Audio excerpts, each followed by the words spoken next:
working his way through jams and things like that, then he's going to be a dynamic player too. So good recruiting class, good portal additions, and again, good retention. This is going to be a fun roster to break down as they get ready for spring ball next week. And we learn more about what this roster looks like from a height, weight perspective and start hearing some notes out of spring football camp. The Oklahoma Sooners had 11 players land on Pro Football Focus's NFL draft big board. Could this be a big draft class for the Sooners? We'll discuss coming up here on Locked On Sooners.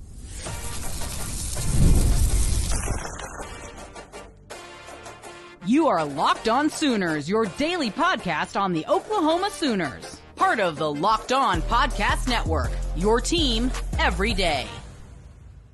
Once again, thanks for making Locked On Sooners your first listen every single day. Shout out to all the everydayers out there. Tune in and subscribe to the show wherever you get your podcast. We're part of the Locked On Podcast Network, your team every day. Jay, the Oklahoma Sooners had 11 players, or currently have 11 players featured on Pro Football Focus's NFL Draft 2026 big board.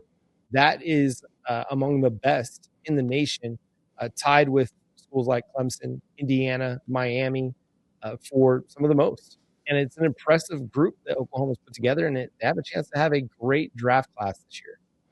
Yeah, the only schools that had more was Georgia and Ohio State with 12, Penn State, LSU 13, Alabama 14, and Texas A&M 15. And so, kind of like we talked about, we probably could have had more. I mean, I think Kip would have ended up on there and gotten drafted if he would have went ahead and left. Same thing with Satania. He would have got drafted if he would have went ahead and left.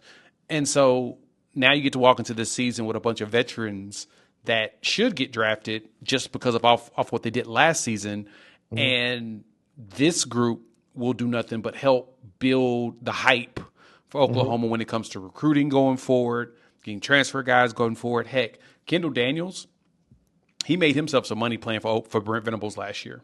Like, every time I look up on NFL scouts talking about him, they're just like, big, huge frame, a lot faster than you anticipated, and his skills look like he's refined. Still got stuff to work on, but yeah, playing for BV, it changed the game for him, right? For Betu Ewu, similar scenario. You know, he was a freshman All-American at North Texas, comes to Oklahoma, plays 2 straight years, didn't miss a start, even played center for you a couple times, and looked good doing it too. His versatility is going to help. So to me, John, I guess the question is, out of the 11 that's on this list, which of course includes Jaden Ott, who do you think ends up, who all do you think can get drafted? Or should get drafted? Yeah, I mean, for me, it's like the no-brainers are Mason Thomas, Grayson Halton, definitely getting drafted. Deion Burks, after his incredible day at the Combine, definitely getting drafted. Robert Spears-Jennings, Owen Heineke, definitely getting drafted. I think Kendall Daniels is definitely getting drafted. I think Fabechi Wiwu is definitely getting drafted. Dominic Williams is definitely getting drafted. And then I think Marvin Jones Jr., Jerry Kent. I mean, I think all 11 of these guys are going to get drafted. I think teams are going to value Fabechi Wiwu's position versatility, the fact that he can, he's got a ton of experience at guard.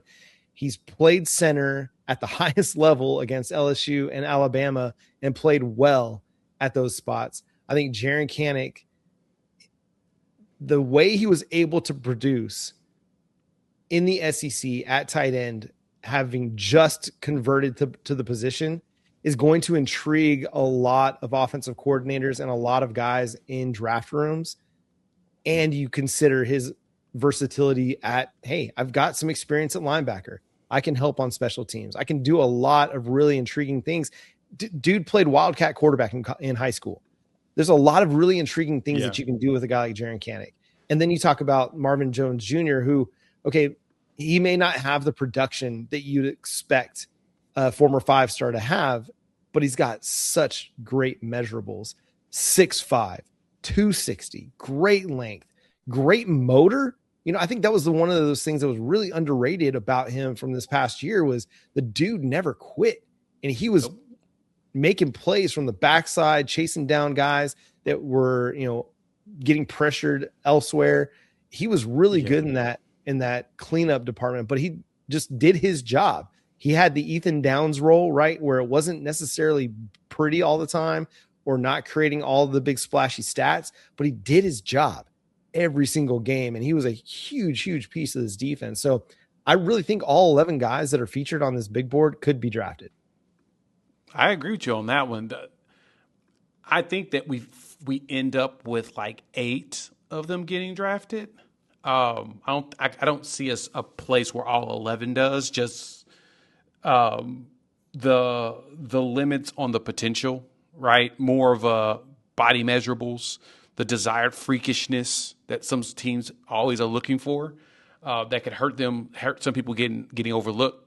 Like Ott, somebody's gonna take a flyer on Ott. He may be an undrafted free agent and then have a really good NFL career, possibly. The only way that someone's he's an gonna take a undrafted free agent to me, Jay, is if his people tell teams not to draft him. Somebody's going to take a chance on him somewhere in the 6th or 7th. That's a possibility. That is a possibility. I could see that. Marvin Jones, who collegiate career never went at the level that you wanted as a 5-star, but he still has the measurables. So someone should take a flyer. The production doesn't line up, but it should. Dominic Williams too. He didn't have a whole bunch of production, but he was efficient. Like G-Baby was very, very, very efficient and just very good in general. Mm-hmm. Grayson, like you said, no problems with him. R. Mason, Deion Burks, G-Baby, Robert Spears Jennings, those are my locks. I think Waywu should be. Mm-hmm. Someone's going to take a flyer on Kanik just because of the athleticism. Mm-hmm.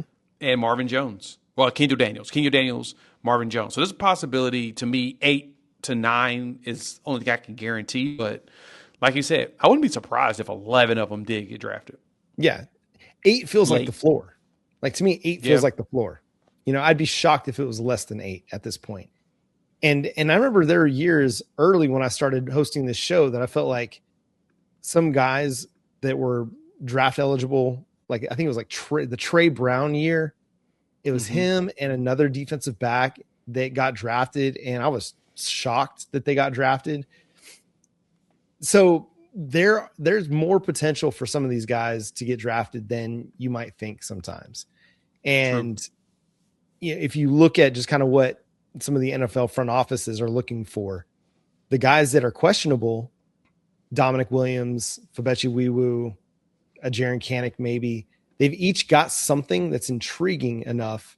Marvin Jones Jr., that's intriguing enough for just one guy, defensive ends coach, offensive line coach, scout to go into the meeting room, pound the table in the 5th, 6th, 7th round of the draft and be like, this is a guy that we feel like we can develop and take to another level. So that's why I feel like there's a really good chance all 11 get drafted. But to me, definitely the floor is 8. And I would not be surprised if it's 10 or 11. So because there's something intriguing about each one of those guys that's a little bit further down the list. The guys at the top, they're definitely, it's a matter just of how high they get drafted.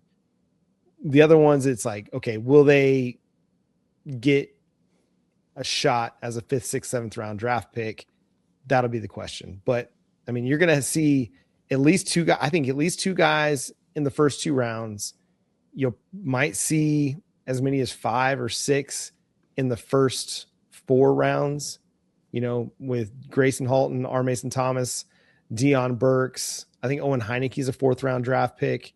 And then who's the other one that I was thinking of? I think Robert Spears Jennings. Somebody's going to see that speed and think that, hey, I can do something with that in like the 4th round. They'll take maybe a little bit higher than some other people think. That's true. No, you're not wrong there. A lot of the players we have to hope that teams will take flyers on just because, like that, Owen's measurables aren't at the desired level, but his ability is there. The film is great. The film is great. Yeah. That's where some of the struggles are going to come with, not having the full measurables to go along with the tape itself. Like Owen could be first round if he was bigger. Yeah. If he was 6'3", 235, 240, first round pick, easy. I do expect, though, a very good draft day, which will be a trickle effect going forward with more Sooners being drafted over the next few years. Even as young as we are this year, I can see this continuing for the next at least 3 to 4 years. The talent's there. The tape is there. They just got to keep doing it. I think we will. I'm pretty excited about it. Yeah, because that 2027 draft class is going to be just as impressive. And what's intriguing about that one is going to be, can the front office and Brent Venables convince David Stone to come back for another year, Jaden Jackson to come back for another year? Those are going to be the players that we have our eyes on. Like, hey, can we get one more year? Yeah. Eli Bowen. I mean, can we get one more year, please? Just one more? Is it just one more? Actually, Reggie Powers and Michael Bowanowski. They'll be draft eligible as well. Yeah. So, and sick now. Yeah. So anyway. All right.